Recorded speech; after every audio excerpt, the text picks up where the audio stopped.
Okay, hello, my loves.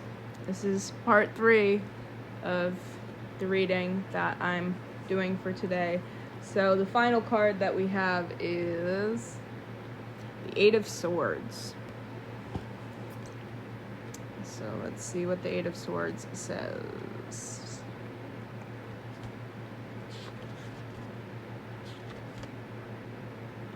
This card is short on subtlety, but long on symbolism.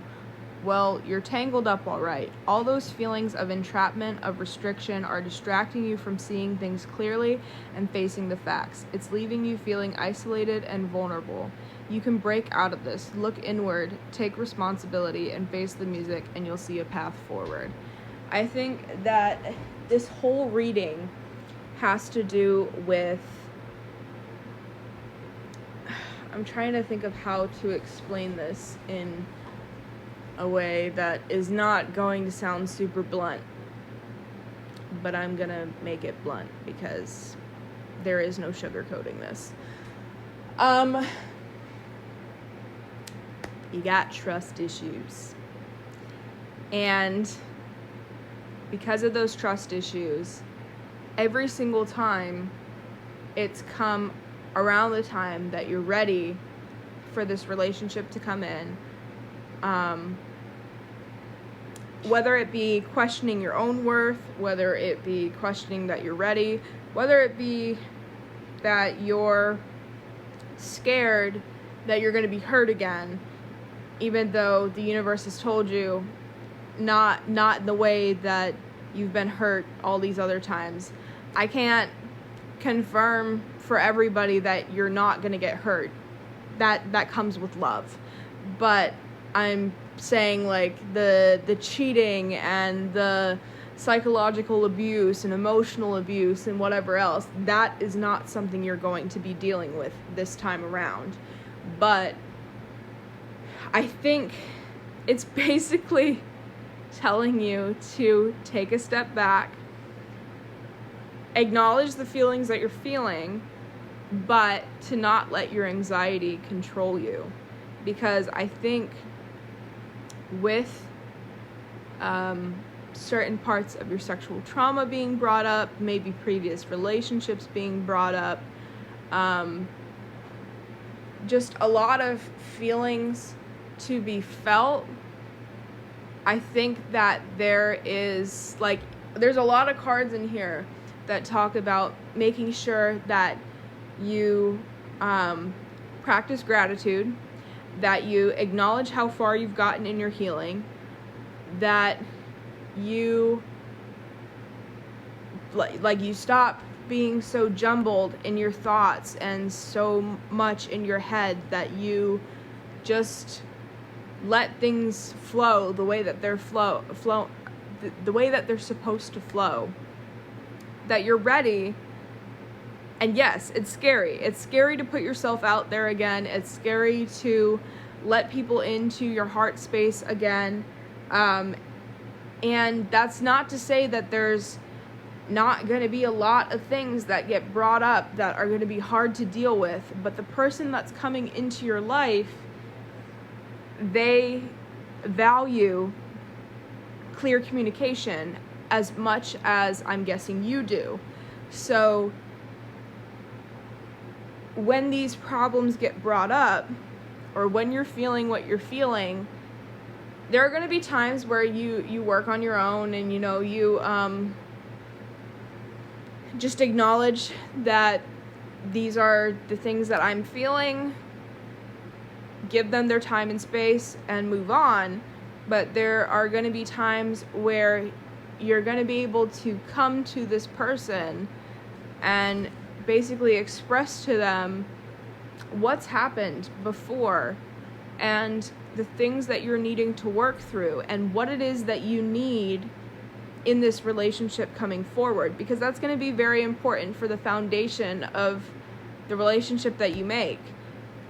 If you're not able to clearly communicate what it is you want, and I feel like that, I'm sorry, I know I go from point to point, but anyways, I feel like that's a clear point, not just in relationships, but I also think that that's something, at least for me, that's been showing up in career, is being assertive in what it is that I want and not letting people walk all over me in other sense. Like, I had been asked to work more hours at the job that I really don't feel like is serving me, and I feel like it's falling apart. And I told them I don't want to do that. I had another coworker where, I can be very immature. Like, I make fart jokes and I make fart noises and whatever else because my job is pretty rough sometimes. So if I can, like,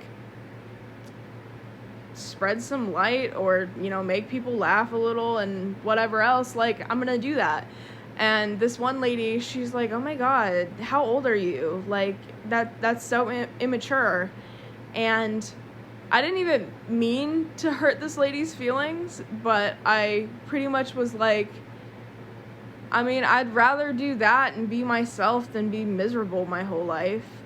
And I guess that struck a nerve because she seemed pretty upset after I had said that.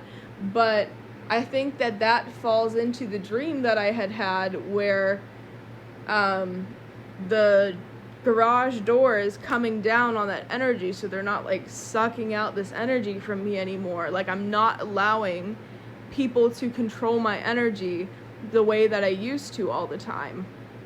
And I think that comes with a new level of confidence and a new level of courage to be able to speak out even if I'm not comfortable doing it. Confirmation burp. Let me pause this real quick. So I'd say as a recap, there are good things to come into your life, and you are always going to be on your healing path and your healing journey. You may be questioning yourself for a long time. When am I going to see results of this? When are the things that I manifested going to come into my life and I'm going to be able to enjoy those things and whatever else? They're here. Like, I have felt an energy shift the last couple of weeks, and I feel like I don't feel that shift anymore. So I'm guessing, like, I feel like I'm standing in that energy and that power. It's just like waiting on the right timing. And I'd say the only person that is standing in your way or has been standing in your way is yourself. Take a step back, look at how far you've come in 2 years, 5 years, 10 years, however long it's been since you've started on your active healing journey. Take gratitude for how much you've done through your healing. Just gratitude in general, but also don't let your anxiety control you. It's okay to have fears and doubts about these things coming in. It comes with the territory of something new, but don't let it control you, because being consumed in your thoughts and being consumed in, oh no, like, what's gonna happen, what if this, what if that is going to deter this energy away from you. You have good things coming in, so do with that what you will. I know for me, this has calmed my anxiety, doing this reading, expressing my feelings. I don't know if anybody who watches this video, if it helps them to hear these things, but healing is not linear. I have my good days and my bad days as well, so hopefully this helps. Have a great night.